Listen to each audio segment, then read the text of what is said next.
Actually, astrology is purely science. Astrology is science, but all astrologers are not scientists. কাল সৰ্পদোষ কি হয়? কাল সৰ্পদোষ বুলি ক'লে নামটো শুনিয়ে ভয় লাগে। কাল সৰ্পদোষ। কিন্তু কাল সৰ্পদোষ মানে দুই প্ৰকাৰৰ আছে। বহুতে নাজানে এইটো বস্তু। আজি পডকাষ্টৰ জৰিয়তে অসমবাসীয়ে গম পাব যে দুই ধৰণৰ কাল সৰ্পদোষ আছে। এটা হ'ল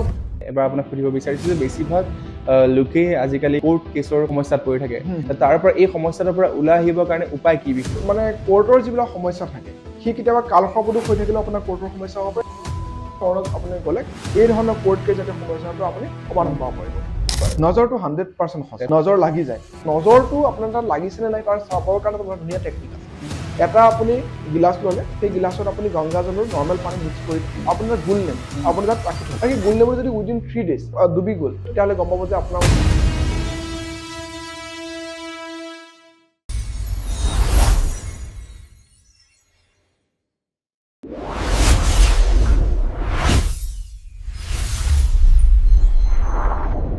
Hi everyone, মই আৰিশে ক্ৰিশ আৰু সকলোকে স্বাগতম জনাইছোঁ to the newly podcast of alternative astro 24 আৰু এইখিনিতে মই আপোনাক জনাবলৈ পাই সুখী হৈছোঁ। আজিৰ আমাৰ এই পডকাষ্টত আমাৰ সৈতে আছে বহুতে বেছি বিখ্যাত আৰু জনাজাত astrologer doctor Parashmoni Sharma. Mister Parashmoni Sharma, আপোনাক আজিৰ এই পডকাষ্টলৈ স্বাগতম জনাইছোঁ। আৰু আৰম্ভণিতে মই প্ৰথমটো প্ৰশ্ন যোনটো অকল আমিয়ে নহয় হয়তো আমাৰ ভিউৱাৰ্ছেও জানিব বিচাৰিব যে আজিকালিৰ চাইণ্টিফিক যুগত এষ্ট্ৰলজিক আমি বিশ্বাস কৰিব পাৰিম নাই, কিমান শতাংশ আমি বিশ্বাস কৰিব পাৰি বা নোৱাৰি, কি ক'ব বিচাৰিব আপুনি এইখিনিতে? Actually, astrology is purely science. Astrology is science, but all astrologers are not scientists. মই যেটো প্ৰেক্টিছ কৰো একচুয়ালি কেপি নাৰী এষ্ট্ৰলজি। মই নাৰীৰ কথাকে ক'ব বিচাৰিম, নাৰী জ্যোতিষৰ বিষয়ে ক'ব বিচাৰিম। আজিৰ পৰা 2000 বছৰ আগতে আগস্ত ঋষিয়ে মানুহৰ এই যেটো থাম্ব ফিংগাৰ আছে ন, এই ইয়াৰ ইমপ্ৰেশনটো লৈ পেলাই কিছুমান হৰস্কোপ বনাই থোৱা আছে। আৰু এই হৰস্কোপ বিলাকত ইভেন তেওঁৰ এই যিকোনো পাৰ্সনৰে তেওঁৰ নাম, তেওঁৰ দেউতাকৰ নাম, তেওঁৰ মাকৰ নামৰ লগে গোটেইখিনি কৰি থৈ দিছে। ইমান একুৰেটলি কৰি থৈ দিছে। এতিয়াও যদি কোনোবাই তাক প্ৰুফ হিচাপে জানিব বিচাৰে তেতিয়াহ'লে সাউথ ইণ্ডিয়াৰ যিকোনো নাৰী জ্যোতিষবিদৰ ওচৰত যদি যায় তেওঁ থাম্ব ইমপ্ৰেশন দিয়ে, তেওঁৰ কেইটা বাচ্চা আছে, তেওঁৰ কি নাম, তেওঁৰ দেউতাকৰ নাম কি, তেওঁৰ ৱাইফৰ নাম কিমানখিনিলৈকে ক'ব পৰা যায়। নাৰী জ্যোতিষৰ বিউটি। কিন্তু মই সেইটো এটা বেলেগ এটা টপিক ক'লো। কিন্তু তুমি যিটো সুধিছিলা যে এষ্ট্ৰলজিটো চায়েন্স হয় নে নহয়, যদি চায়েন্স হ'বৰ কাৰণে কি হ'ব লাগে যে বাৰে বাৰে তাক পৰীক্ষা কৰি থাকিব পাৰিব লাগিব। ইণ্ডিয়াত যেনেকৈ পৰীক্ষা কৰিলে আমেৰিকাত পৰীক্ষা কৰিলে একেই ওলাব লাগিব, মানে H+O2 H2O যিটো ফৰ্মুলা হয়। এষ্ট্ৰলজিৰ কথাটো হয় চিউডো চায়েন্স। মানে ধৰি লোৱা ইয়াৰ কথাটো অলপ সাইকোলজিকেল কথা নিৰ্ভৰ কৰে, কিহৰ কাৰণে কৰ্মটো বহুত নিৰ্ভৰ কৰিব। কিন্তু এষ্ট্ৰলজি যিবিলাক ফৰ্মুলা হয় সেইবিলাক সাইন্টিফিক ফৰ্মুলা হয়। যে একচুয়ালি কি হয় একেটা ফৰ্মুলা, সাপোজ বিয়া এখনৰ কাৰণে যিকেইটা নাম্বাৰছৰ দৰকাৰ, ডিভোৰ্সৰ কাৰণে যিকেইটা নাম্বাৰছৰ দৰকাৰ, হৰস্কোপখনত চোৱাৰ পিছত তেতিয়া সেই গোটেইখিনি নাম্বাৰ চবৰ কাৰণে একেই থাকে। কিন্তু তেওঁ কি কৰ্ম কৰিছে সেই কৰ্মটোৰ ওপৰত ডিপেণ্ড কৰি পেলাই সেই ৰিজাল্টটো ভেৰি কৰে। গতিকে সিচুৱেশ্যনটোক যেনেকৈ ৰেছপন্স দিব পেলাই ৰিজাল্টটো সেনেকুৱাকৈ নিৰ্ভৰ কৰিব। গতিকে astrology as a whole science হয় আৰু সেই সাইন্টিফিক ৱেৰে তুমি প্ৰেডিকশ্যন দিব পাৰা। প্ৰেডিকশ্যনৰ কাৰণে এষ্ট্ৰলজি খুব ধুনীয়াকৈ ব্যৱহাৰ কৰিব পৰা যায়। 100% একুৰেটলি তুমি প্ৰেডিকশ্যন কৰিব পাৰা যদিহে date of birth, time of birth, place of বাৰ্থটো সঠিক হয়। সেইখিনি যিকোনো এটা বস্তুৰ কাৰণে যিকোনো এটা প্ৰডাক্ট ওলাবৰ কাৰণে কি লাগিব, এটা প্ৰথমতে ইনপুট লাগিব, তাক প্ৰচেছ কৰিব লাগিব। এজন এষ্ট্ৰলজাৰৰ কাৰণে ইনপুটখিনি হ'ল date of birth, time of birth, place of birth. এইখিনি বস্তু যদি প্ৰচেছ কৰা যায়, অৰ্থাৎ কিছুমান মেথডৰ জৰিয়তে সেইখিনি এনালাইচিছ কৰা যায় আৰু তাৰপিছত যিখিনি ৰিজাল্ট ওলাব, যিখিনি ফাইণ্ডিংছ ওলাব, সেইটো হৈছে প্ৰেডিকশ্যন। তো এষ্ট্ৰলজিৰ জৰিয়তে আমি সেইধৰণে প্ৰেডিকশ্যন দিওঁ। আৰু মই যিহেতু অল্টাৰনেটিভ এষ্ট্ৰ 24ত আমি কি ধৰণে প্ৰেডিকশ্যন দিওঁ, আমি যিকোনো মানুহৰ সেইখিনি ডাটা লোৱাৰ পিছত তেওঁ প্ৰথমতে আমি নিউমৰলজিকেলি চাই লওঁ। নিউমৰলজিকেলি এইটোৱে চোৱা যায় ড্ৰাইভাৰ নাম্বাৰটো মিলি আছে নে নাই। ড্ৰাইভাৰ নাম্বাৰ পিছত অৰ্থাৎ তেওঁৰ ডেট অফ বাৰ্থটোৰ প্ৰথম সংখ্যাটো, সাপোজ মোৰ ডেট অফ বাৰ্থ 21 ডিচেম্বৰ, তো 21 মানে 2+1 3। আমি ড্ৰাইভাৰ নাম্বাৰ কিছুমান কেৰেক্টাৰিষ্টিক্স, তাৰপিছত গোটেই ডেট অফ বাৰ্থটো কেলকুলেশ্যন কৰি তাৰ কণ্ডাক্টৰ নাম্বাৰ ওলাই, পাৰ্চনেল ইয়াৰ ওলাই, এনেকৈ আমি প্ৰেডিকশ্যনটো কৰা যায়। সেইটো হ'ল প্ৰথমতে এষ্ট্ৰলজিৰ আৰম্ভণিৰ পাৰ্টটো হ'ল নিউমৰলজি। আৰু নিউমৰলজিৰ জৰিয়তে আমি কথাখিনি চালোঁ। তাৰপিছত আহে তেওঁৰ লগ্ন কি, তেওঁৰ ৰাশি কি, তাৰ ওপৰত কিছুমান প্ৰেডিকশ্যন থাকে। এনভাইৰনমেণ্টটো গোটেই ৰাশিটোৰ ওপৰত নিৰ্ভৰ কৰে। সাপোজ ধৰি লোৱা মোৰ কন্যা ৰাশি বৰ্তমান কি চলি আছে, কন্যা ৰাশি বৰ্তমান শনি ক'ত বহি আছে, ৰাহু ক'ত বহি আছে, এইবিলাকৰ পৰা এনভাইৰনমেণ্ট ক্ৰিয়েট কৰা হয়। তাৰপিছত অহা যায় এই গোটেই হৰস্কোপখনত কি তেওঁ কুৱেশ্যনটো লৈ আহিছে। মই যে সাপোজ লৈ আহিছোঁ যেনিবা মোৰ হেল্থ কেনেকুৱা হ'ব, তো হেল্থ কেনেকুৱা হ'ব তাৰ কাৰণে চাবৰ কাৰণে আমি ফাৰ্ষ্ট হাউচ চাব লাগে, 6 হাউচ চাব লাগে, 8 হাউচ চাব লাগে, 12 হাউচো কেতিয়াবা চাব লগা হয়। তো এই ধৰণৰ হাউচবিলাক আমি এনালাইচিছ কৰি পেলাই প্ৰেডিকশ্যনটো দিয়া যায় যে আপোনাৰ আহি থকা দিনত এইকেইটা বেমাৰ হ'ব পাৰে। এতিয়া বেমাৰটো হ'ব বুলি মই প্ৰেডিকশ্যন দিলোঁ। ইয়াৰ সলিউশ্যন হিচাপে আমি কিছুমান ক্ষেত্ৰত আমি সলিউশ্যনলৈ যোৱা যায়, কিছুমান সময়ত আমি প্ৰিভেনশ্যন কৰিবলৈ দিয়া যায় যে আপুনি খোৱা বোৱাত যত্ন ল'ব, আপুনি মেডিকেল এটা ইঞ্চুৰেঞ্চ কৰাব, বা আপোনাৰ ক'ত কি প্ৰব্লেম চলি আছে, তাৰ ক'ত এৰিয়া অফ স্কোপ আছে নেকি, মানে ইম্প্ৰুভমেণ্টৰ স্কোপ আছে নেকি। চাপোজ কিমান হেল্থ বেয়া হৈ আছে, দেখিছো যে তেওঁৰ কেইটামান ৰাহু কেতুৰ কাৰণে বেয়া হৈ আছে, তাৰ ৰেমেডিজ অলপ কৰি তেওঁ ইম্প্ৰুভ কৰিব পাৰে। তো এই ধৰণে আমি এষ্ট্ৰলজি বিলাকৰ এই প্ৰচেছটো চলাই নিয়া হয়। অ'কে, আৰু ইয়াৰ মাজতে মই আপোনাক বিশেষকৈ সুধিব বিচাৰিছো the importance of astrology in human life কিমান বেছি ইম্পৰ্টেণ্ট হয়, কিমান বেছি দৰকাৰ এজন ব্যক্তিয়ে এষ্ট্ৰলজাৰ এজনক ফ'ল' কৰাটো বা তেওঁৰ সৈতে নিজৰ জীৱনৰ বিষয়ে বাৰ্তালাপ কৰাটো কিমান বেছি দৰকাৰ? বহুত বেছি দৰকাৰ, কাৰণ এষ্ট্ৰলজাৰজনে আমাক গাইডেঞ্চ দিয়ে, তেওঁ ডাইৰেকশ্যন দেখুৱায়। এজন যিকোনো মানুহ এজনে যেতিয়া ডিলেমাত থাকে, মই চাকৰি কৰিম নে ব্যৱসায় কৰিম, মই এইজনী ছোৱালী বিয়া পাতিম নে এইজনী ছোৱালী বিয়া পাতিম, এই ধৰণৰ যিবিলাক লাইফৰ পাজল বিলাক আহে বা লাইফত বহুত ধৰণৰ ঘটনা হয় আপোনাৰ লাইফত, আৰু আপুনি যদি এজন এষ্ট্ৰলজাৰৰ ওচৰত যোৱা যায়, তেওঁ গোটেই হৰস্কোপখন এনালাইচিছ কৰি পেলাই কিছুমান তেওঁক কৈ দিয়ে, তেওঁৰ শ্বৰ্ট কামিংছ কি আছে, তেওঁৰ কি অপৰচুনিটিজ আছে। গতিকে সেই ব্যক্তিজনে যদি সেই অপৰচুনিটিখিনিৰ ওপৰত কাম কৰে, যিখিনি তেওঁৰ ড্ৰবেক্স আছে, ড্ৰবেক্সখিনি কেনেকৈ ইম্প্ৰুভ কৰিব পাৰে তাৰ কাৰণে চেষ্টা কৰে, ডেফিনেটলি এজন মানুহৰ এটা ব্লু প্ৰিণ্ট পোৱা যায় যে মই আজি ক'ত আছো, অহা কাইলৈ মই ক'লে যাম, এই গোটেই জীৱনৰ এটা গতিপথটো তেওঁ এটা ৰূপৰেখা এটা বনাই দিব পাৰে। সেই ৰূপৰেখা মতে যদি কাম কৰে, তেওঁ যিমান কষ্ট কৰিব, কষ্ট পৰিমাণটো যিমানে কষ্ট কৰিব সিমানে ৰিজাল্ট পাব। নহ'লে কি হয়, যদি আমি কোনো ডাইৰেকশ্যন লেছ হৈ থাকো, তেতিয়া আমি উল্টা পুল্টা কাম কৰিম। আৰু দুৰ্ভাগ্যৰ বিষয়, মোৰ দেন 80% মানুহে তেওঁলোকৰ ডেট অফ বাৰ্থ অনুসৰি কি প্ৰফেশ্যন ল'ব লাগে তাকে এনেকৈ বেলেগ প্ৰফেশ্যন থকাৰ কাৰণে সদায় ফ্ৰাষ্ট্ৰেশ্যন হৈ থাকে, কামটো এনজয় কৰিব নোৱাৰে। এই বস্তু বহুত ইম্পৰ্টেণ্ট হৈ পৰে। সেইখিনি ডাইৰেকশ্যনটো এজন এষ্ট্ৰলজাৰ দেখাই দিয়াটো, এজন এষ্ট্ৰলজাৰ আপুনি কি পঢ়িব, চায়েন্স পঢ়িব নে আৰ্টছ পঢ়িব নে কমাৰ্চ পঢ়িব, সেই ডাইৰেকশ্যন দেখাই দিয়া। তেওঁ বিয়াৰ কাৰণে কোনটো বয়স ভাল হ'ব, কোনটো সময়ত তেওঁ বিয়া পাতিলে তেওঁৰ কাৰণে ভাল হ'ব, তেওঁ আৰ্নিঙৰ অপৰচুনিটি ক'ত পাব, বেছিকৈ ক'ত তেওঁৰ কাৰণে লাভ হ'ব, কোনটো ব্যৱসায় তেওঁ লোকচান হ'ব, ক'ত লাভ হ'ব, সেই গোটেইখিনি এটা অভাৰভিউ তেওঁক দি দিয়া যায়। আৰু এজন এষ্ট্ৰলজাৰৰ মতে যদি তেওঁ কামখিনি কৰে, তেতিয়া তেওঁৰ কাৰণে খুব ভাল হ'ব। কিন্তু সেই এষ্ট্ৰলজাৰজনে ক'বৰ কাৰণে দুটা বস্তু কণ্ডিশ্যন হৈ গ'ল, ডাটাখিনি সঠিককৈ দিব লাগিব, আৰু সেই এষ্ট্ৰলজাৰজনে খুব ভালকৈ তেওঁ এনালাইচিছ কৰি পেলাই সঠিকভাৱে তেওঁ সমাধানটো দিব লাগিব। তেতিয়াহে কিন্তু এষ্ট্ৰলজাৰো সুবিধা হ'ব, আৰু এষ্ট্ৰলজি লৈ ইউজ কৰি পেলাই সেই পাৰ্চনজনো বেনিফিট হ'ব পাৰিব। মুঠতে এটা প্ৰপাৰ গাইডেন্স ক'ব গ'লে আপোনালোকে শ্বেয়াৰ কৰে। ডেফিনেটলি। চাওক, একচুৱেলি কি হয়, এষ্ট্ৰলজি বস্তুটো এনেকুৱা ধৰণৰ নহয় যে আপোনাৰ ওচৰত গৈছে, আপুনি তেওঁক বাবাজী এজনৰ নিচিনা কথাখিনি কৈ দিছে যে আপোনাৰ অমুক ঘৰত অমুক আছে, সেইটো এষ্ট্ৰলজি নহয়। এষ্ট্ৰলজাৰজনৰ কাৰণে কিন্তু ডাটা লাগিব। প্ৰথমে তেওঁ date of birth, time of birth, place of birth, এইখিনি ডাটাখন চোৱাৰ পিছত তেওঁ আপোনাক ক'ব পাৰিব যে আপোনাৰ ক'ত প্ৰব্লেম হৈ আছে। চাপোজ এনেকুৱা নহয় যে আপুনি যোৱাৰ লগে লগে তেওঁ পটককে একদম ধ্যানত আহি পেলাই কিবা ক'ব, সেইটো এটা বেলেগ টপিক হ'ব, সেইটো তন্ত্ৰ মন্ত্ৰ কৰা ব্যক্তি হ'লে ক'ব পাৰিব। কিন্তু এজন এষ্ট্ৰলজাৰে কিন্তু প্ৰথম ডাটাখিনি ল'ব, ডাটাখিনি লৈ পেলাই আপোনাক তেওঁ নিজে সুধিব, আপোনাৰ পাষ্ট লাইফত এইটো প্ৰব্লেম হৈছিল নেকি, আপোনাৰ এক্সিডেণ্ট হৈছিল নেকি, আপোনাৰ পঢ়াত কিবা আধৰুৱা হৈছে নেকি, ৰিলেশ্যনশ্বিপত ব্ৰেকআপ হৈছে নেকি, সেই গোটেইখিনি ডাটাখিনি এনালাইচিছ কৰি তেওঁ ক'ব পাৰে। তো আল্টিমেটলি কি হয়, ডাটা লাগিব, ডাটাখিনি প্ৰচেছ কৰিবৰ কাৰণে অভিজ্ঞ এষ্ট্ৰলজাৰ লাগিব, আৰু সেই ডাটাখিনি এনালাইচিছ কৰিবৰ কাৰণে বিভিন্ন ধৰণৰ টেকনিক ইউজ কৰিব পৰা যায়। আমি বেলেগ ইউজ কৰোঁ, কিছুমানে বেলেগ ইউজ কৰে, সেইধৰণে বাট এনালাইচিছটো একেই হ'বগৈ, ফাইণ্ডিংছটো একেই হ'বগৈ। অ'কে, আৰু নিশ্চয়কৈ এজন ব্যক্তিৰ জীৱনত প্ৰতিটো সময়ে বছৰে বছৰে হওক, মাহে মাহে হওক, দশা থাকে। তো দশাক লৈ আপুনি কি ক'ব বিচাৰিব? দশাটো বহুত ইম্পৰ্টেণ্ট, আৰু দশা বুলি ক'লে মানুহ ভয় খাই যায়। মানুহে কৈ যায় যে মোৰ শনিৰ দশা আহি গ'ল, মোৰ বেয়া হ'ব, ৰাহুৰ দশা আহিলে মই বৰবাদ হৈ যাম। এই বস্তুৰ ক্ষেত্ৰত এটা মিথ চলি আছে যে দশা, কিবা এটা দশা আহিলে যে বেয়া হ'ব, আৰু এইটো জেনেৰেলাইজকে ক'বও নোৱাৰি যে ৰাহুৰ দশাত বেয়া হ'ব, বৃহস্পতি দশাত আপোনাৰ ভাল হ'ব। জেনেৰেলি কি হয়, ৰাহু কেতু শনি নেচাৰেলি তেওঁলোকৰ মেলিফিক হয়, গতিকে অলপমান তেওঁলোকৰ মানে যিটো তেওঁলোকৰ স্বভাৱ, নেচাৰটো অলপ নিগেটিভ, গতিকে কেতিয়াবা মানুহৰ নিগেটিভটো বেছিকৈ ফিল কৰে। কিন্তু এনেকুৱা নহয় যে বৃহস্পতি দশাত আপোনাৰ ভালেই হ'ব। আপোনাৰ হৰস্কোপখনত বৃহস্পতিৰ পজিশ্যনটো ক'ত আছে, যেনে ধৰক মই ৰাহুৰ কথা ক'লো, ৰাহু বুলি ক'লে সকলোৱে ভয় কৰে, শনি বুলি ক'লে ভয় কৰে। ৰাহু যদি আপোনাৰ হৰস্কোপখনত 3 নম্বৰ হাউচত, 6 নম্বৰ হাউচত, 10 নম্বৰ হাউচত, 11 নম্বৰ হাউচত বহি আছে, যেতিয়াই ৰাহুৰ দশা আহিব, তেতিয়াই মানুহ বহুত বেছি মানে উন্নতিৰ শিখৰলৈ যাব। কিন্তু জেনেৰেলি নৰ্মেল মানুহ এজনৰ, যিজন মানুহৰ হৰস্কোপখনত 2 নম্বৰ হাউচত, আপোনাৰ 8 নম্বৰ হাউচত, 9 নম্বৰ হাউচত, 12 নম্বৰ হাউচত ৰাহু বহি আছে, অৰ্থাৎ ৰাহু বেয়া হৈ আছে। কোনকেইটা হাউচত বুলি ক'লো, 2 নম্বৰ হাউচত, 8 নম্বৰ হাউচত, 9 নম্বৰ, 12 নম্বৰ, এইকেইটা হাউচত ৰাহু থকা ব্যক্তিয়ে বেছি প্ৰব্লেম ক্ৰিয়েট কৰিব, তেওঁৰ লাইফত বেছি প্ৰব্লেম পাব যেতিয়া ৰাহুৰ মহাদশাটো আহিব। অৰ্থাৎ এই দশাবিলাক চেঞ্জেছ হয়, অকল দশাই নহয়, দশাটো হ'ল মহাদশা, বহুত লং পিৰিয়ডৰ কাৰণে। মই ৰাহুৰ কথা ক'লো, ৰাহু মোৰ 18 বছৰৰ কাৰণে আহিব, বৃহস্পতিৰ কথা ক'লো, বৃহস্পতি 16 বছৰৰ কাৰণে আহিব, শনি 19 বছৰৰ কাৰণে আহিব। এই ধৰণৰ দশাবিলাক বহুত লং পিৰিয়ডৰ কাৰণে। তাৰ মাজতে আকৌ অন্তৰ্দশা থাকে 2-3 বছৰৰ কাৰণে, তাৰপিছত প্ৰত্যন্তৰ দশা থাকে 2 মাহ 3 মাহৰ কাৰণে। সেই দশাবিলাক যিমানে চেঞ্জ হ'ব, আপোনাৰ লাইফতো আপোনাৰ থট প্ৰচেছটো চেঞ্জ হৈ আহি থাকিব। আৰু ইয়াৰ লগতে ট্ৰানজিট, অৰ্থাৎ গোচৰ বুলি কোৱা হয়, অৰ্থাৎ এতিয়া যেনে ধৰি লওক শনি কোনটো ৰাশিত বহি আছে, আজিৰ তাৰিখত যদি কোনোবা ল'ৰা জন্ম হয় আজিৰ দিনটোতে, তেনেহ'লে তেওঁ শনিটো মীন ৰাশিত বহি থাকিব, আৰু শনি 2.5 বছৰৰ কাৰণে মীন ৰাশিত বহি থাকে। এটা অলৰেডি 6 মাহ মান গ'ল, আৰু 2 বছৰ আছে। তো সেইখিনি সময়তো এজন ব্যক্তিৰ কোনকেইটা ৰাশিত কি গ্ৰহ বহি আছে সেইখিনিও নিৰ্ভৰ কৰে অৰ্থাৎ ধৰি লওক এতিয়া বিজেপি গভৰ্ণমেণ্ট চলি আছে বিজেপিৰ নিয়ম কিছুমান ইয়াত চলিব আগতে কংগ্ৰেছ গভৰ্ণমেণ্ট আছিলে তো কংগ্ৰেছৰ কিছুমান নিয়ম চলিছিলে অৰ্থাৎ সেই সময়খিনিত কোনকেইটা গ্ৰহৰ বেছি মানে ৰুলিঙত আছে সেইটোৰ ওপৰত আপোনাৰ হৰস্কোপখন বা আপোনাৰ লাইফটো ডিপেণ্ড কৰিব কিন্তু এনেকৈ কৈ দিব নোৱাৰি যে আপোনাৰ ৰাহু দশা মানে বেয়া শনি দশা মানে বেয়া বা বৃহস্পতি দশা হলে ভাল হ'ব সেই দশাটোত আপোনাৰ হৰস্কোপখনত কেনেকুৱা গ্ৰহৰ পৰিচয় তাৰ ওপৰত বহুতখিনি নিৰ্ভৰ কৰিব আৰু এজন ব্যক্তিৰ ক'ব গ'লে কিহৰ ওপৰত লক্ষ্য কৰি বা নিৰ্ভৰ কৰি দশা সলনি হয় এইটো আপুনি ক'ব পাৰিব চাওক একচুৱেলি কি হয় দশাবিলাক যেতিয়া জন্ম হয় জন্মৰ নক্ষত্ৰটো অনুসৰি দশাটো আৰম্ভ হয় জেনেৰেলি কি হয় দশাৰ এটা চিৰিজ থাকে যদি ধৰি লওক যিটো দশাতে আৰম্ভ হয় তাৰ পৰা এটা সিকুৱেন্সত যাব মই যদি চিৰিয়েলি মই এটা কওঁ প্ৰথমতে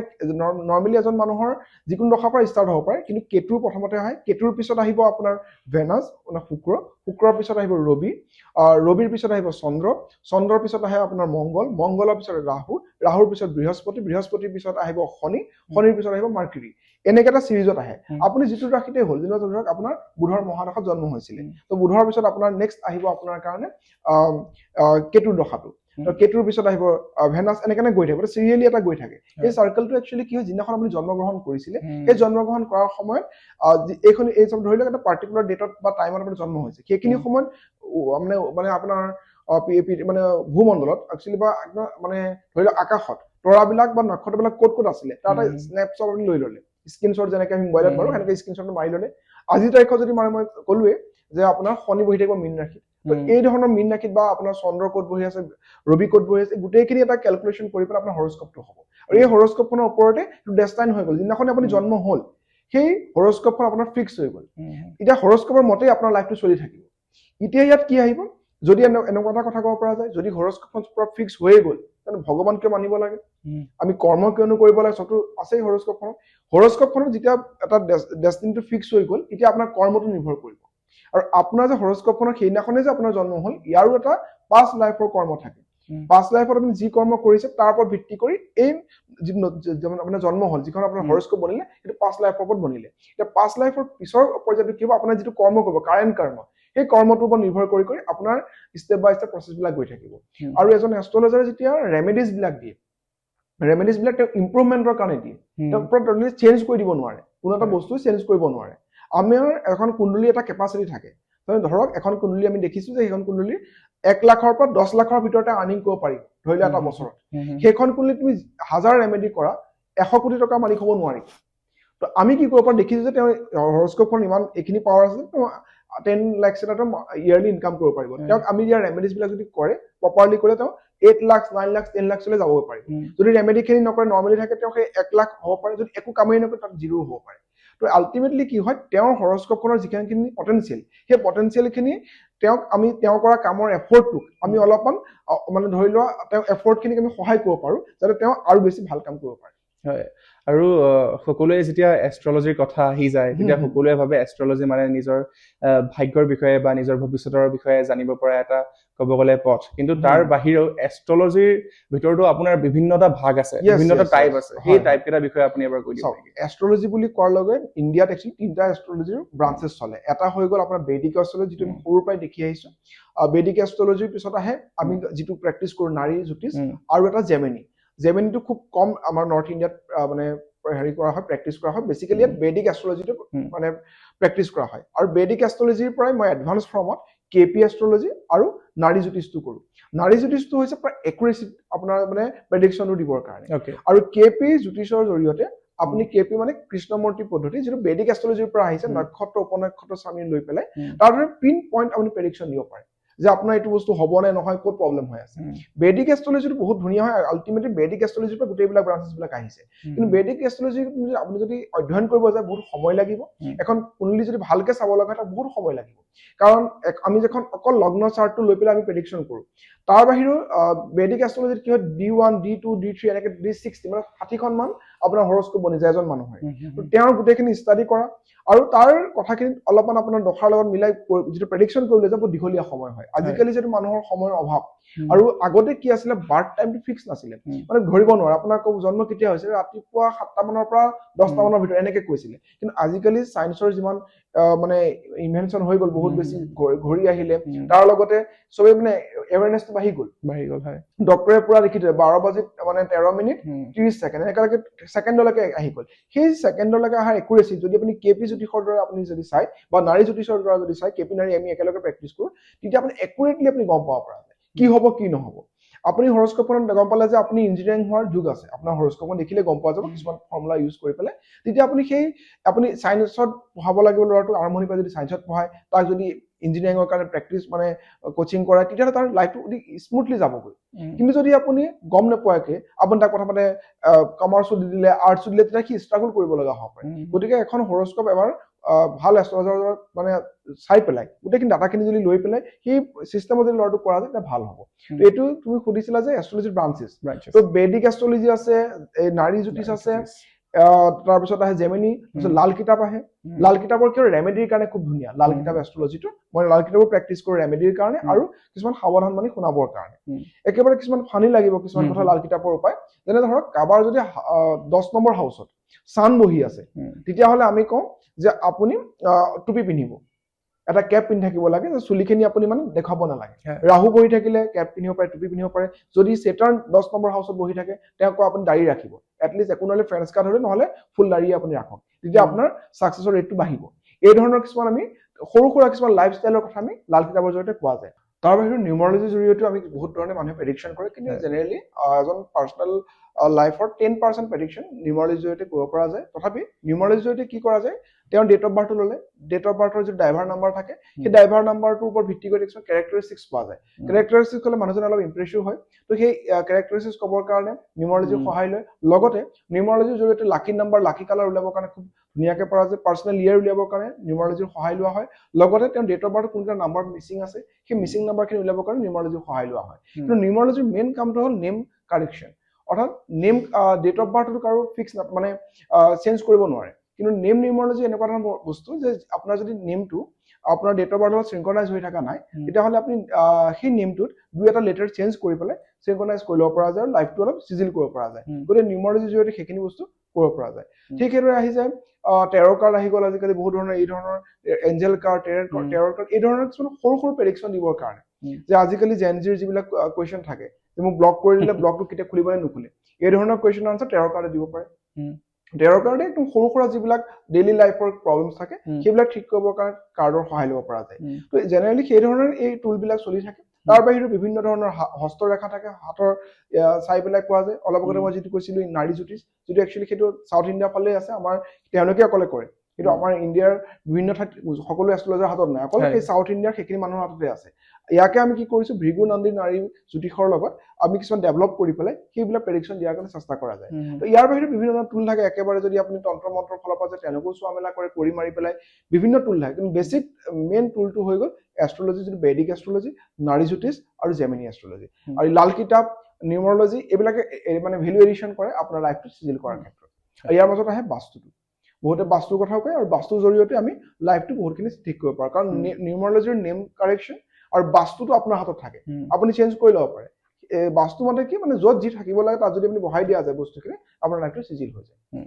আৰু আজিকালিৰ সময়ত কি হয় মষ্ট অফ দ্য পিপল যাৰ লাইফত ইছ্যু ডিপ্ৰেশ্যন বা কাৰিয়াৰ issue relationship issue family issue তেনেকুৱা ধৰণৰ সমস্যাবোৰ তেওঁলোকৰ জীৱনত চলি থাকে আৰু এই সমস্যাবোৰৰ সমাধান বিচাৰিয়ে তেওঁলোকে এষ্ট্ৰলজাৰৰ ওচৰত যায় এটাই ক'ব গ'লে তেওঁলোকে আশা কৰি যায় যে মই নিজৰ ভাগ্যটো সলাব পাৰিম নেকি নাইবা মই নিজৰ ভৱিষ্যতটো সলাব পাৰিম নেকি চ' এষ্ট্ৰলজিয়ে এইটো ক্ষেত্ৰত কেনেকৈ একজেক্টলি ইম্পেক্ট পেলায় সেই ব্যক্তিজনৰ জীৱনত আচ্ছা একচুৱেলি ইম্পেক্টত কিয় তেওঁ ইম্প্ৰুভ কৰাব পাৰে তেওঁ বৰ্তমান যিটো চিটুৱেশ্যন চলি আছে সেই চিটুৱেশ্যনটো এজন এষ্ট্ৰলজাৰে ইম্প্ৰুভ কৰাই দিব পাৰে ডাইৰেক্টলি 360 চেঞ্জ কৰি দিব নোৱাৰে তেওঁ হৰস্কোপ এনালাইচিছ কৰাৰ পিছত দেখে যে কোনকেইটা গ্ৰহ বেয়া হৈ আছে কোনকেইটা হাউচত বহি পেলাই তেওঁ মানে প্ৰব্লেম কৰিছে যেনে ধৰক কোনোবা এগৰাকী মানুহ আহিছে তেওঁ মেৰিড লাইফটো ডিষ্টাৰ্বেঞ্চ লৈ পেলাই আমি যদি হৰস্কোপত দেখিছোঁ তেওঁ 7 হাউচটো প্ৰব্লেম হৈ আছে ৰাহু বহি আছে কেতু বহি আছে শনি বহি আছে বা চান বহি আছে জেনেৰেলি এইকেইটা গ্ৰহ যদি বহি থাকে 7 হাউচটো তেনেহ'লে বহুত বেছি ডিষ্টাৰ্ব হ'ব কিন্তু মেৰিড লাইফত ডিষ্টাৰ্ব হ'বৰ কাৰণে সেই গ্ৰহকেইটা এটলিষ্ট মন্ত্ৰ জপ কৰিবৰ কাৰণে আমি মানে এনেকুৱা ধৰণৰ কোনোবা যদি আপোনাৰ কোনোবা মানুহে আপোনাক ডিষ্টাৰ্ব দি আছে সেই ডিষ্টাৰ্ব দিয়া মানুহজনক আপুনি যদি ৰিকুৱেষ্ট কৰে যে মোক ডিষ্টাৰ্ব আৰু কৰিব নালাগে আপোনাক কি প্ৰব্লেম হৈছে দান বৰঙণি কৰি বা তেওঁৰ লগত আমি মন্ত্ৰ জপ কৰি অথবা প্ৰাৰ্থনা কৰি আমি সেই ৰেমেডিজখিনি আমি ঠিক কৰিব পাৰোঁ, সেইখিনি ইম্প্ৰুভ কৰিব পাৰোঁ চিটুৱেশ্যনটো। তাৰ লগতো কিছুমান বাস্তুৰ কিছুমান টিপছ ইউজ কৰি পেলাই ঠিক কৰিব পৰা যায়। তো এই ধৰণৰ যিখিনি এষ্ট্ৰলজিয়ে এই ধৰণে ইম্প্ৰুভ কৰিব পৰা যায় তেওঁৰ চিটুৱেশ্যনটো। যদি তেওঁৰ বাস্তুটো কিবা বেয়া হৈ আছিলে, তেনে ধৰক কাৰোবাৰ ফাইনেন্সিয়েল ইছ্যু লৈ আহিছে, তেতিয়াহ'লে তেওঁৰ ফাইনেন্সিয়েল ইছ্যুৰ কাৰণে আমি যিকেইটা মানে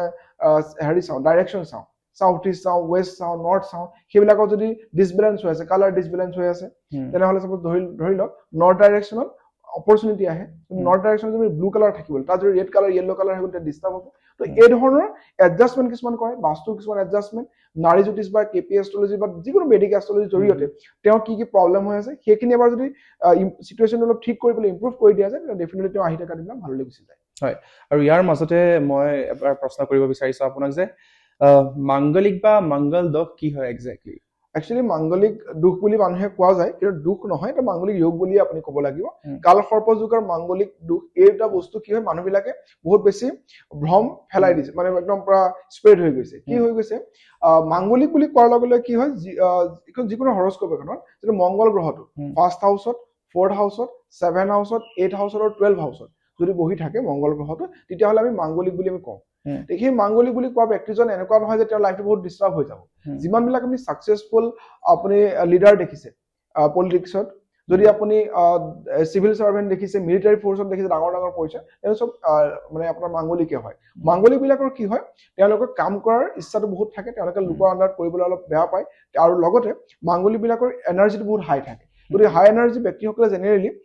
কিছুমান আৰ্গুমেণ্টেটিভ নেচাৰ এটা গঢ় লৈ উঠে, ইগ'ষ্টিক অলপ হৈ যাব পাৰে। সেইখিনিৰ বাহিৰে মাংগলিক বাকী যদি চোৱা যায়, মাংগলিক ব্যক্তিসকলৰ কিন্তু বহুত বেছি উন্নতি হৈছে লাইফৰ বেলেগ বেলেগ চেক্টৰত। ইয়েছ, মেৰিড লাইফ অলপ ডিষ্টাৰ্ব হয়, গতিকে জেনেৰেলি কি কৰে, মাংগলিক ব্যক্তি মাংগলিকৰ লগত বিয়া পাতি দিয়া হয়, বা মাংগলিক ব্যক্তিসকলক আৰু কিছুমান কাম ৰেমেডিজ কিছুমান থাকে, মংগলৰ জব কৰিব দিয়া হয়, মংগল যিটো মন্ত্ৰ, মংগলৰ যিবিলাক বীজ মন্ত্ৰ থাকে, তান্ত্ৰিক বীজ মন্ত্ৰ বা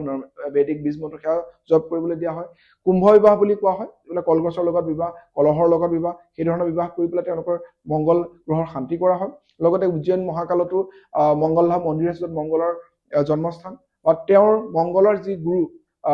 আপোনাৰ হনুমানজী পূজা কৰি পেলাই মংগল এই মাংগলিক এই সমস্যা দূৰ কৰিব পৰা যায়। কিন্তু মাংগলিক বুলি কোনো ভয় খাব নালাগে, মাংগলিকৰ প্ৰতিকাৰ থাকে, আৰু মাংগলিকৰ বেনিফিটখিনিয়ে উঠাব লাগে এটা পাৰ্টিকুলাৰ পাৰ্চন। প্লেনেট বা গ্ৰহবোৰে এজন ব্যক্তিৰ লাইফত কেনেকে একজেক্টলি ইম্পেক্ট পেলায়, কেনেকে কাম কৰে? অ'কে, একচুৱেলি গ্ৰহৰ বিভিন্ন ধৰণৰ ইম্পেক্ট থাকে। এই গ্ৰহটো কোনটো হাউচত বহিছে সেই হাউচটোক সি এফেক্ট পেলাব। যদি আপোনাৰ 10 হাউচ, যেনে আমি কৰ্মস্থান বুলি কওঁ, 10 হাউচটো তাত যদি আপোনাৰ ৰাহু বহিছে বা কেতু বহিছে, শনি বহিছে, তাত সেই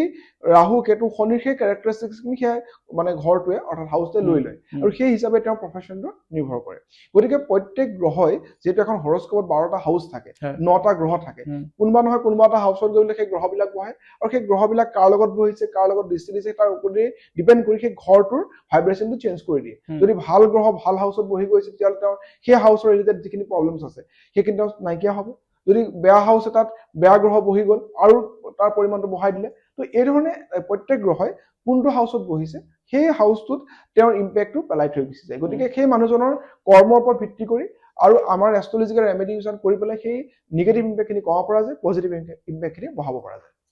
আৰু কোনটো গ্ৰহ চবতকৈ বেছি ভাল বুলি ক'ব পৰা যায়, মানে কোনো গ্ৰহই ভাল বুলি ক'ব নোৱাৰি, কোনো গ্ৰহই বেয়া বুলি ক'ব নোৱাৰি। প্ৰত্যেক গ্ৰহই আপোনাৰ হৰস্কোপখনত কি পজিশ্যনত বহি আছে সেইটোৰ ওপৰত নিৰ্ভৰ কৰিব। মই অলপ আগতে কৈছিলো যে বৃহস্পতি গ্ৰহ ভাল বুলি যদিও কোৱা হয়, বৃহস্পতিৰ কিছুমান দশাত মানুহৰ ডাউনফলো হয়, কাৰণ সেই বৃহস্পতি গ্ৰহটো বেয়া হাউচত বহি আছে। ৰাহুৰ জেনেৰেলি বেয়া বুলি কোৱা হয়, ৰাহুৱে কিন্তু মানুহক উচ্চ শিখৰলৈ লৈ যায়। আজি যদি আপুনি চাই ধীৰুভাই আম্বানী ৰাহু বহি আছে 3rd হাউচত, ডক্টৰ হিমন্ত বিশ্ব শৰ্মাৰ ৰাহু বহি আছে 3rd হাউচত, তেওঁ ৰাহুৱে কিন্তু বহুতখিনি দিছে।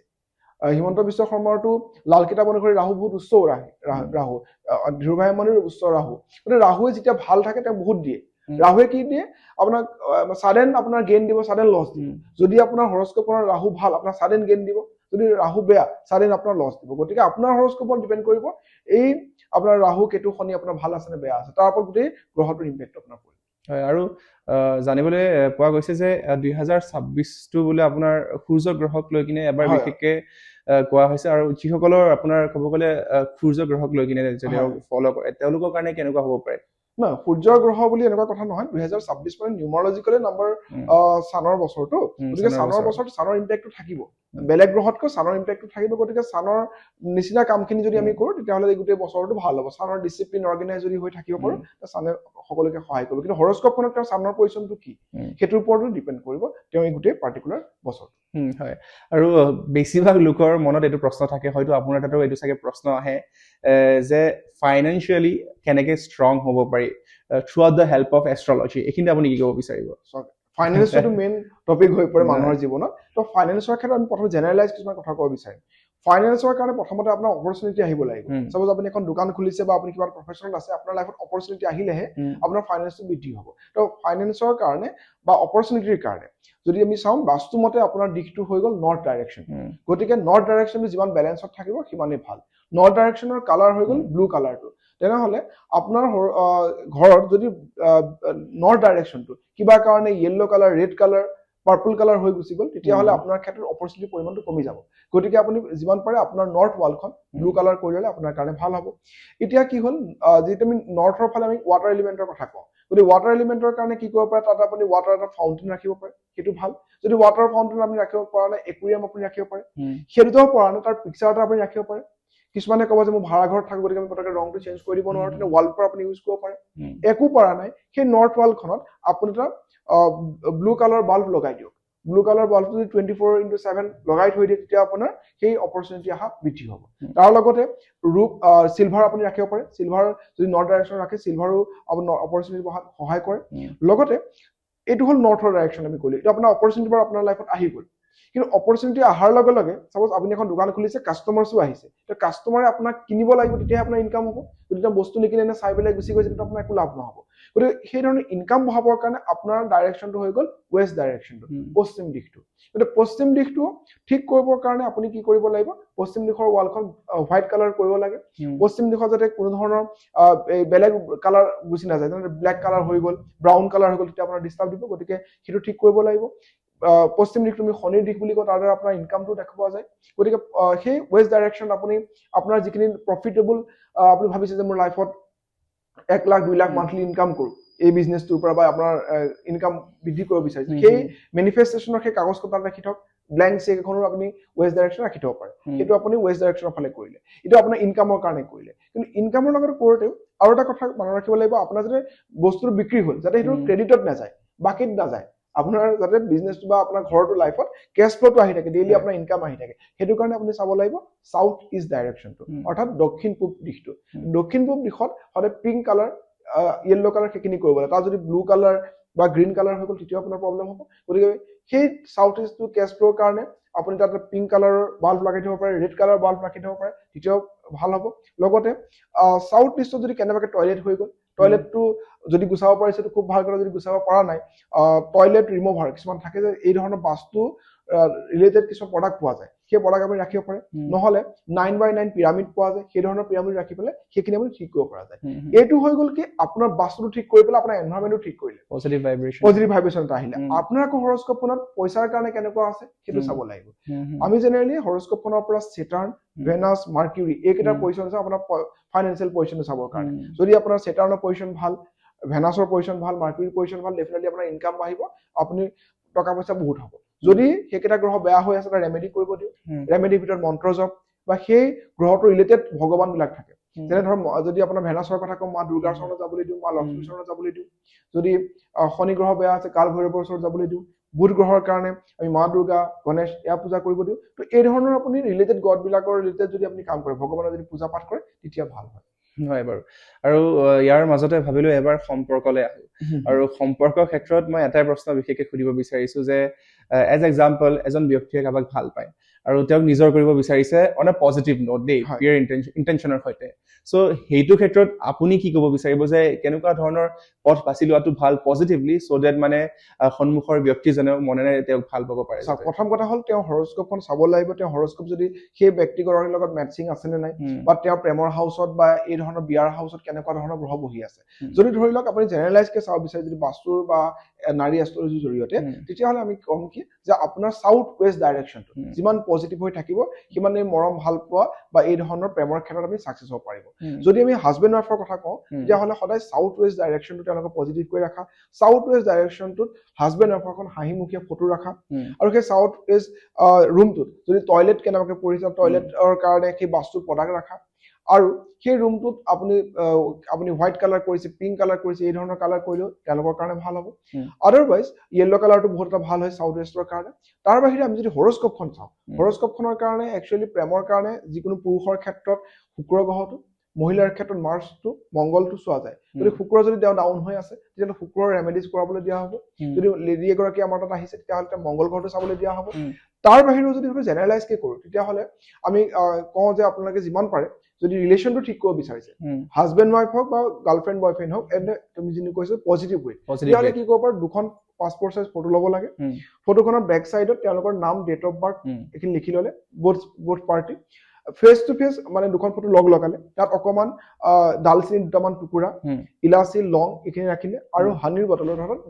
মোৰ বটলত সেইটো ভৰাই পেলাই যদি ঘৰৰ সাউথ ৱেষ্ট ডাইৰেকশ্যনত বা নৰ্থ ৱেষ্ট ডাইৰেকশ্যন দুটা ডাইৰেকশ্যন ৰাখিব পাৰে বেডৰুমত যদি ৰাখি থৈ দিয়ে আৰু সেইখিনি ৰাখাৰ লগতে এটা বাতিত অলপ চেনি ভৰাই সেই পাৰ্চন দুজনৰ ফটো দুখন তাৰপিছত যদি সোমোৱাই থৈ দিয়ে তেতিয়া এই ধৰণৰ যিটো অলপমান তেওঁলোকৰ মাজত মধুৰতাটো বৃদ্ধি পাব আৰু ল'ৰা হ'লে যদি মেলে এই কামটো কৰি আছে তেতিয়াহ'লে তেওঁ প্ৰত্যেক শুকুৰবাৰে শিৱলিংগত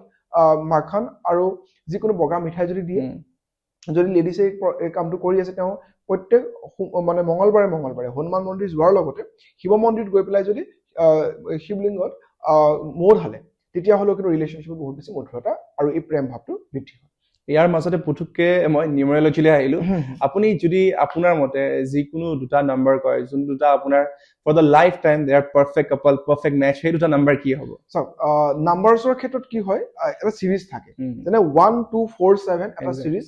3 6 9 এটা সিৰিজ 5 and 8 এটা সিৰিজ গতিকে যদি 1 2 4 7 মানুহখিনি একেলগে যদি তেওঁলোকৰ কিবা কাৰণে যদি কম্বিনেশ্যন আহি গ'ল তেওঁলোকৰ এনেই স্মুথ হ'ব জাৰ্নিটো 3 6 9 মানুহখিনি যদি একেলগে বিয়া বহি দিলে বা ৰিলেশ্যনশ্বিপত আহিলে খুব ভাল আৰু 5 and 8 কম্বিনেশ্যন খুব ভাল হয় কিন্তু জেনেৰেলি প্ৰত্যেক নাম্বাৰ সেই ব্যক্তিজনৰ কি ডেট অফ বাৰ্থ কি টাইম অফ বাৰ্থ সেইবিলাক মিলাই পেলাই চোৱা যায় তথাপি ৰাখিও আৰু এই নাম্বাৰছ এই গোটেইবিলাক ক্ষেত্ৰত এই সিৰিজটো যদি মানি চলে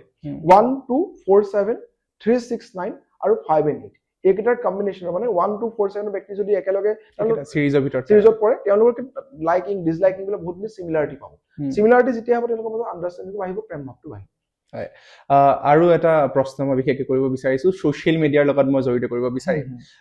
আজিকালি কি হয় বিশেষকৈ আমাৰ জেনজি সকলে ছ'চিয়েল মিডিয়া নিজৰ ৰিলেশ্যনশ্বিপে হওক লাভ ষ্টৰিজে হওক তেওঁলোকে পাব্লিক কৰি বহুত ভাল পায় তাৰ মাজতে মই শুনিছো যে নজৰ বহুতে বেছি ইম্পেক্ট পেলায় এইটো বস্তুত এইটো কিমান সঁচা কিমান মিছা বাৰু নজৰটো 100% সঁচা ডেফিনেটলি নজৰ লাগি যায় এতিয়া সেই ব্যক্তিজনে কি কোন মানুহে আপোনাক কি দৃষ্টিৰে চাইছে আপুনি ক'ব নোৱাৰে গতিকে ৰিলেশ্যনশ্বিপত আপুনি পাব্লিক কেতিয়াবা কৰিবও লগা হ'ব পাৰে কিন্তু কৰাৰ ক্ষেত্ৰত বহুত সাৱধান থাকিব লাগে গতিকে নজৰটো আপোনাৰ তাত লাগিছেনে নাই তাৰ চাবৰ কাৰণে বহুত ধুনীয়া টেকনিক আছে এটা আপুনি গিলাচ ল'লে সেই গিলাচত আপুনি গংগা জলৰ নৰ্মেল পানী মিক্স কৰি পেলাই আপোনাৰ গুল নেমু আপুনি তাত ৰাখি থলে আপোনাৰ বেডৰুমতে আপুনি ৰাখি থলে আৰু সেই গুল নেমু যদি উইদিন 3 days একদম ডুবি গ'ল পানীৰ ভিতৰত তেতিয়াহ'লে গম পাব যে আপোনাৰ মাজত নিগেটিভিটি বা নজৰ লাগিছে যদি এই নেমু টেঙাটো উপঙি থাকে তেতিয়া গম পাব যে আপোনাৰ কোনো ধৰণৰ নিগেটিভিটি বা নজৰ লাগা নাই যদি নজৰ লাগিছে তেতিয়া কি ৰেমেডি কৰিব কণ্টিনিউৱাছ 43 days কফি পাউডাৰ যদি গা ধুৱে আৰু আপোনাৰ ৰুমটো যদি যিটো ঘৰত আপুনি থাকে সদায় যদি ঠাই মুছাৰ সময়ত হোৱাইট ভিনেগাৰ আৰু কমন চল্ট দি মুছে ফিটকিৰি কৰ্পূৰ বা ধূনা এই ধৰণৰ আপুনি জ্বলাই বা সবচে ইম্পৰ্টেণ্ট কাম হ'ল এটা ৰঙা কাপোৰত ফিটকিৰি কৰ্পূৰ আৰু নিমখ যদি ওলমাই আপুনি ৰাখি থয় এন্ট্ৰেন্সত তেতিয়া সেই নিগেটিভ নজৰ নাইকিয়া হয় আৰু একেবাৰে সৰুতে আমাৰ যিবিলাক কৰিছিলে শুকান জলকীয়া 7 বাৰ এন্টি ক্লকৱাইজ ঘূৰাই পেলাই জ্বলাই দিয়া তাৰ লগতে এই আপোনাৰ সৰিয়হ জ্বলাই দিয়া এই ধৰণৰ কামবিলাকো কৰিলে নজৰ বা নিগেটিভিটিৰ পৰা হাত সাৰি থাকিব পৰা যায় কিন্তু 100% নজৰে আপোনাৰ লাইফত প্ৰব্লেম পেলায় আৰু সেইটো কাৰণে ছ'চিয়েল মিডিয়াত যিকোনো ধৰণৰ ফটো দিয়াৰ ক্ষেত্ৰত বা নিজৰ কথাবিলাক বেলেগৰ আগত কোৱাৰ ক্ষেত্ৰত অলপ সাৱধান হ'ব দৰকাৰ ইনফেক্ট বিয়াৰ বান্ধোনত আহাৰ পিছতো আমি ছ'চিয়েলি ইমান এক্টিভ থাকিব নালাগে নেকি এজ এ কাপল ডেফিনেটলি থাকিব লাগিব সব বস্তু থাকিবই লাগিব এটা লিমিটেশ্যনত আমি থাকাটো ভাল আৰু চাওক আপুনি পাব্লিকলি আপুনি প্ৰটেকশ্যন লৈ যদি আপুনি কামখিনি কৰে মই যিখিনি ৰেমেডিজ কৰোঁ সেই ৰেমেডিখিনি কৰি পেলাই যদি তেওঁলোকে তেওঁলোকৰ ফটোজ আপলোড কৰে বা যিকোনো ধৰণৰ কাম কৰে ডেফিনেটলি তেওঁলোকৰ কোনো ধৰণৰ প্ৰব্লেম নহয় একেবাৰে ক'লা সূতা পিন্ধি থাকিলেও আপোনাৰ বহুত নজৰৰ পৰা আপুনি বাচি থাকিব পাৰে আপুনি যদি হনুমানজী বা কাল ভৈৰৱৰ নাম লৈ পেলাই 108 বাৰ ওম কাল ভৈৰৱাই নমঃ বা ওম হনুমতেই নমঃ এই ধৰণৰ মন্ত্ৰ মাতি পেলাই এডাল ক'লা সূতা যদি আপোনাৰ পুৰুষসকলে সোঁহাতত মহিলাসকলে যদি বাওঁহাতত পিন্ধি ল'ব পাৰে তেতিয়াও এই নজৰ বা এই ব্লেক মেজিক নিগেটিভিটিৰ পৰা হাত সাৰি থাকিব পাৰে আৰু আজিকালিৰ যুগত কমনলি এটা বস্তু বিশেষকৈ দেখিবলৈ পোৱা যায় মানুহৰ হাতে হাতে সেইটো হ'ল ক্ৰিষ্টেল সো ক্ৰিষ্টেল এনাৰ্জিৰ ওপৰত আপুনি এক্সেক্টলি কি ক'ব বিচাৰিব সো ক্ৰিষ্টেলৰ ডেফিনেটলি পাৱাৰ থাকে ক্ৰিষ্টেলখন একচুৱেলি তাক ক্ৰিষ্টেল বাইবেল বুলি এখন কিতাপ আছে জুডি হলৰ তেখেতে গোটেই ক্ৰিষ্টেলৰ বিষয়ে গোটেই ডিটেইলছটো দি দিছে একচুৱেলি ক্ৰিষ্টেলবিলাক হৈছে এটা কম্বিনেশ্যন হয় তাত কালাৰ থেৰাপি তাত কিছুমান কেমিকেল ৰিয়েকশ্যন আৰু কিছুমান মিনাৰেলছ মিলি পেলাই ক্ৰিষ্টেলছবিলাক হয় কিন্তু সেই ক্ৰিষ্টেল আজিৰ তাৰিখত তুমি মই দেখি থাকা যে হাতত 10ডাল 15ডাল যি ক্ৰিষ্টেল থাকে সেইটো একচুৱেলি আচল ক্ৰিষ্টেল থেৰাপি নহয় ক্ৰিষ্টেলৰ কাৰণে কিছুমান আজিকালি কি কৰিছে যে গ্ৰহৰ লগত মিলাই দিছে ৰাহুৰ কাৰণে অমুক কেতুৰ কাৰণে অমুক ক্ৰিষ্টেল পিন্ধক সেইটো নহয় গ্ৰহ নক্ষত্ৰৰ কাৰণে স্পেচিয়েলি কিন্তু আপুনি ষ্টনেই ল'ব লাগে কিন্তু আপোনাৰ পাৰ্টিকুলাৰ প্ৰব্লেমছ আছে যেনে আপোনাৰ ৰিলেশ্যনশ্বিপত ঠিক কৰিব বিচাৰিছে ৰ'জ কোৱাৰ্টজ পিন্ধে ফাইনেন্সৰ কাৰণে পাইৰাইট পিন্ধে আপুনি অলপমান নিজকে মানে মাইণ্ডটো ষ্টেবল কৰিব বিচাৰিছে এমেথিষ্ট পিন্ধক ক্লিয়াৰ কোৱাৰ্টজ পিন্ধক এই ধৰণৰ ক্ৰিষ্টেলে আপোনাৰ মাইণ্ড বডি অঞ্চলত বেলেঞ্চ কৰে এইটো এটা সম্পূৰ্ণ কেমিকেল ৰিয়েকশ্যনৰ ওপৰত নিৰ্ভৰ কৰে ক্ৰিষ্টেলে কাম ডেফিনেটলি কৰে কিন্তু ক্ৰিষ্টেল হোৱাই নহয় এসময়ত পিন্ধি ল'লে কিন্তু সেই যে ক্ৰিষ্টেলবিলাকে কিন্তু কনফিউজন হৈ যাব আৰু আপোনাৰ কামত নাহিব গতিকে চিষ্টেমেটিক ৱাইজ আৰু ক্ৰিষ্টেলক ক্লিনজিং কৰা ক্ৰিষ্টেলক ভালকে চাৰ্জ কৰা বহুত ইম্পৰ্টেণ্ট ৰিএনহেন্স আৰু এইবাৰ মোৰ প্ৰশ্নটো হ'ল যে কাল সৰ্প দুখ কি হয় আপুনি কি ক'ব বিচাৰিব ইয়াৰ ওপৰত কাল সৰ্প দুখ বুলি ক'লে নামটো শুনিয়ে ভয় লাগে কাল সৰ্প দুখ একচুৱেলি কাল সৰ্প দুখ কিন্তু এটা কথা থাকে যে মানুহে সদায় ভয়ে খাই যায় কিন্তু কাল সৰ্প দুখ মানে দুই প্ৰকাৰৰ আছে বহুতে নাজানে এইটো বস্তু আজি পডকাষ্টৰ জৰিয়তে অসমবাসীয়ে গম পাব যে দুই ধৰণৰ কাল সৰ্প দুখ আছে এটা হ'ল পজিটিভ কাল সৰ্প দুখ এটা হ'ল নিগেটিভ কাল সৰ্প দুখ মানুহে গম পায় যে কাল সৰ্পটো 12 প্ৰকাৰৰ থাকে 12 প্ৰকাৰটো আছেই কিন্তু সেই 12 প্ৰকাৰৰো ডিভাইড থাকে টু টাইপছত যে কিছুমান পজিটিভ কাল সৰ্প দুখ কিছুমান নিগেটিভ কাল সৰ্প দুখ মই কৈছো ৰাহু যদি 3 নম্বৰ হাউচত 6 নম্বৰ হাউচত 10 নম্বৰ বা 11 নম্বৰ হাউচত বহি আছে আৰু সেই ধৰণে যদি কাল সৰ্পদোষ ফৰ্ম হৈছে মানে কাল সৰ্পদোষ মানেনো কি আমি জানিব লাগিব অৱশ্যে কাল সৰ্পদোষটো হৈছে কি ৰাহু আৰু কেতুৰ মাজত